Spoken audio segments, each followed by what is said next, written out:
Le fractionné est une séance d'entraînement des sports d'endurance, c'est-à-dire le running, le trail, la natation et le vélo, entre autres. Comme son nom l'indique, il consiste à découper un entraînement en deux types d'efforts, un effort intense suivi d'un effort doux qui est dit de récupération. Les définitions, c'est bien joli, mais concrètement, à qui est destiné ce type d'entraînement, pourquoi faire et comment le faire? C'est ce que nous allons voir aujourd'hui. Entrons dans le vif du sujet.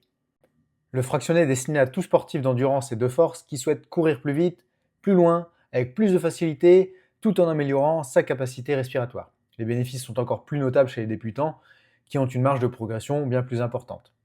Il existe plusieurs types de séances qui ont chacune leur utilité, mais globalement, elles permettent toutes d'améliorer significativement ta vitesse, ton endurance et ta capacité à transformer l'oxygène en énergie, ce qu'on appelle la VO2 max. Maintenant, voyons en détail ces séances et comment les réaliser.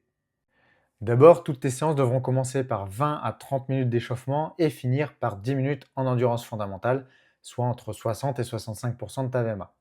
En termes de séances, il existe le fractionné court, pour travailler le cardio et augmenter la puissance musculaire. Donc, par exemple, faire 10 à 15 fois 30 secondes, c'est-à-dire 30 secondes à 100% de ta VMA, puis 30 secondes de repos.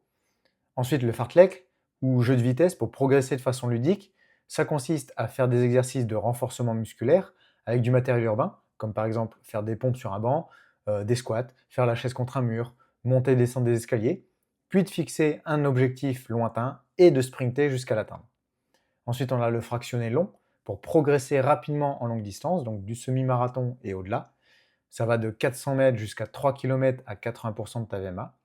Ensuite, on a la séance au seuil pour améliorer ton endurance sur une longue durée et tester tes capacités de course. Donc par exemple 15 minutes de run, 5 minutes de repos.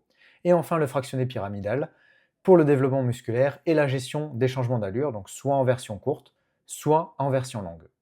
La phase de repos doit se faire en trottinant et en respirant profondément. Il vaut mieux éviter de marcher pour avoir une séance vraiment efficace. Si ton objectif est une compétition de running, fais ces séances sur le plat, donc sur route ou sur piste d'athlétisme. Et si tu pars plutôt pour un trail, tu peux faire ces séances sur le plat et aussi en côte de façon alternée. Dans la description de la vidéo, je vais remettre toutes les séances dont j'ai parlé juste avant, ainsi que les temps qu'il faut réaliser. Et si tu as des questions, pose-les moi en commentaire. Allez, bisous!